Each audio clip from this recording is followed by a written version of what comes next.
Te, hindi mo kami pinatulong, te. Sinabi mo tinapos mo na lahat. Ngayon magrereklamo ka. Amats din tong leader na to eh.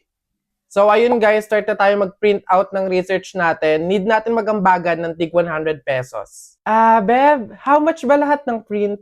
Siguro mga 2 to 300 pesos. Okay lang naman siguro, no? So ako na bahala dito. Para naman mabawasan na yung pag-iisip ninyo. And gets ko naman yung iba na medyo kapo. So ako na to. Ako na din bahala sa food ninyo, sa print out, book bind, and everything. Basta kayo na bahala sa buong papers ng finals. Okay lang naman siguro yun, no?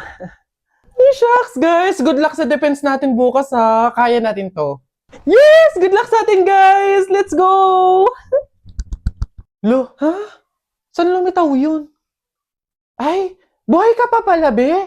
Halos buong semester ka kasing hindi naggalaw ng baso, eh. Dinaig mo pa yung multo, at least nagpaparamdam. Ikaw halos hindi na. Ikaw buong introduction, ha?